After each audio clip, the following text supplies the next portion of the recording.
all-time NBA scorer Carmelo Anthony came out the other day and said that he was very close to teaming up with Kobe Bryant and the Los Angeles Lakers back in 2011. Via iHeartRadio, he said the deal was done. Me and Nene for Lamar Odom in Bynum. I never even thought about New York, end quote. So we were very, very close to seeing Carmelo Anthony, one of the greatest scorers in NBA history, number 9 on the all-time scoring list, paired up with another elite volume scorer in Kobe Bryant. What a duo that would have been. You can talk about fit all day, and we're going to get to that later. But what a duo that would have been. Two superstars, and both of them had their flaws, of course. But the biggest one on Carmelo's resume was that he never won a championship, and that would have been a prime opportunity to do so. That would have been quite the duo to see. But this got me thinking. So he was talking about this in that time period of 2011. And you know what else happened in 2011? Because the Lakers, they were involved in another move. That one was for Chris Paul. And of course, you've got the famous story of how that trade was ultimately vetoed, which then calls into question the NBA's power as a league. Even if the teams agree to a trade, how are they going to veto it? And how CP3's organization at that time was run by the NBA. And so you've got a little bit of controversy there about how maybe they had some motives. Maybe they figured it best to keep Chris Paul away from the Lakers and towards the franchise that they are running. Whatever the circumstances, that trade was vetoed. And that also came in 2011, if I am correct. And so that sets us on a really, really interesting timeline. Because not only could the Lakers have had Chris Paul if that trade didn't get vetoed, now it's coming out they could have had Carmelo Anthony. At one point, they could have had CP3 at the peak of his powers, Melo at the peak of his powers, and Kobe Bryant still playing at a very high level back in 2011. That would have been quite the super team. And so I want to talk about some dynamics of that as well as kind of the shape of the league to kind of see what maybe they could have done at that time. So first of all, let's talk about the play on the court with these guys. Now, obviously, Kobe Bryant, Carmelo Anthony, two of the best scorers the game has ever seen. You can say what you want about them and their status as all-time greats. They are undeniably there. They've got their weaknesses, but when it comes to putting that ball in the basket, there are not many better in the history of the association than Melo and Kobe. In the 2011-12 season, Kobe averaged 27.9 points a game.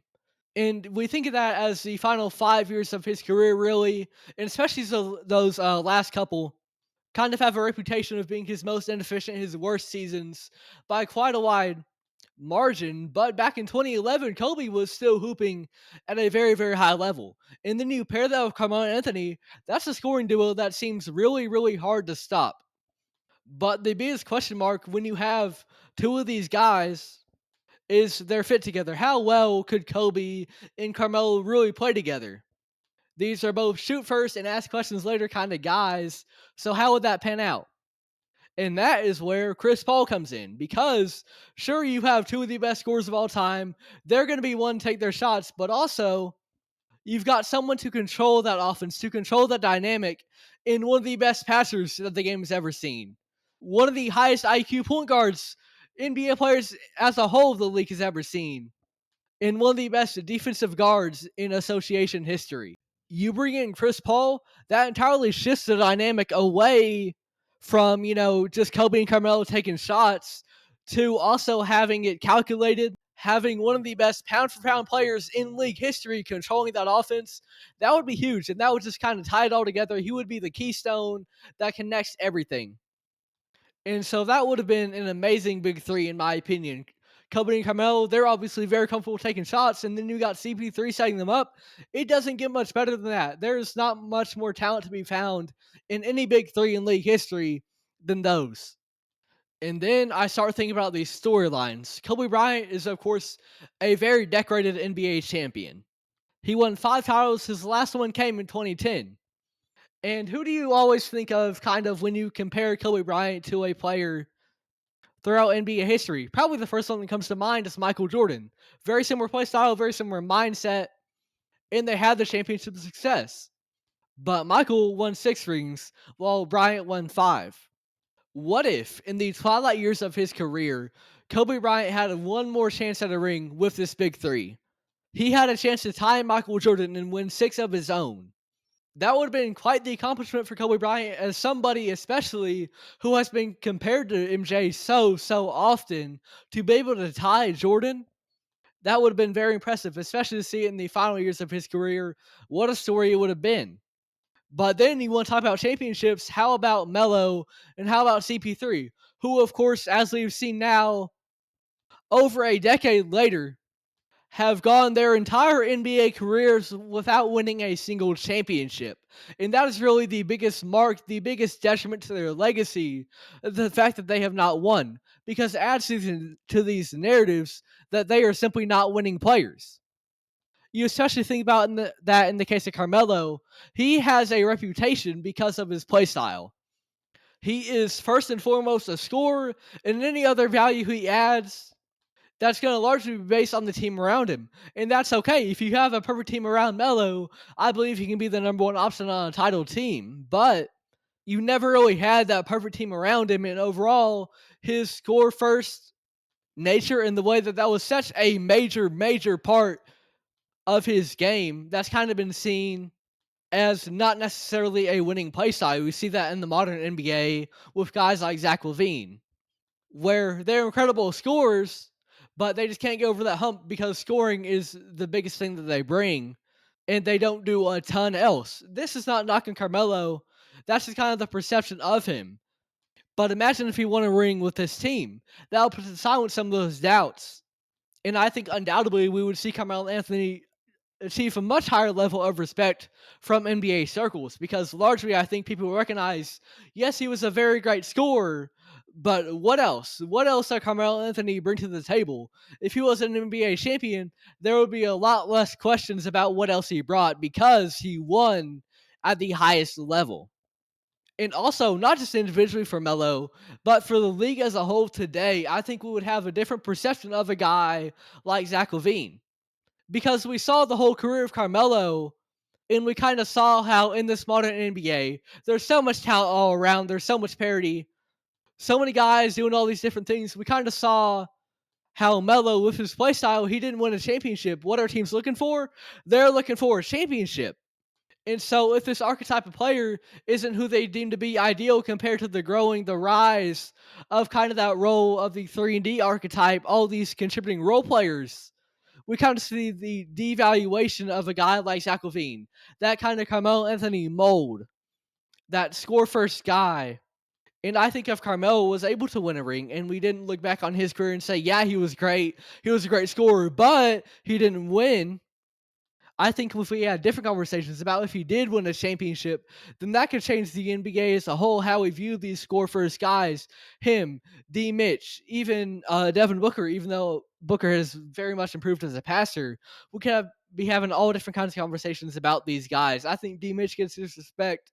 I think Devin Booker gets his respect, but for the likes of DeMar DeRozan or Zach LaVine, I think the perception of them could be quite different because of the standard that Carmelo set. Because teams, they love to follow the winners because they want to win championships too. You saw it with the 3-point revolution and the Warriors, and teams looking to follow that example. I think you could see something similar here. And the skill set of Carmelo could be seen as more viable to winning a title.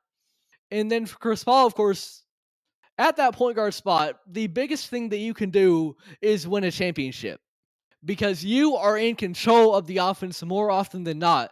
So the biggest thing for you is to win because that proves your value. That proves that you are someone that can lead an offense to a championship more than any other position. That would have been huge for Chris Paul, and that is huge for his legacy because this is somebody who's kind of the opposite of Melo. I think he's someone who is widely regarded as a player who has very much a winning formula, a winning skill set to him. He is an elite passer. He's going to look for a pass.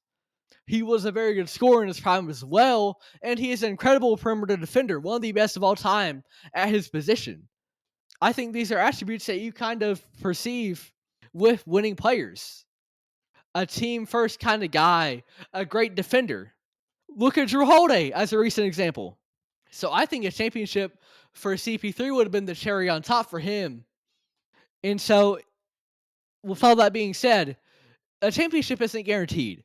if they teamed up with the Lakers, yes, we've talked about what Chris Paul, what Carmelo Anthony, what it would do for them.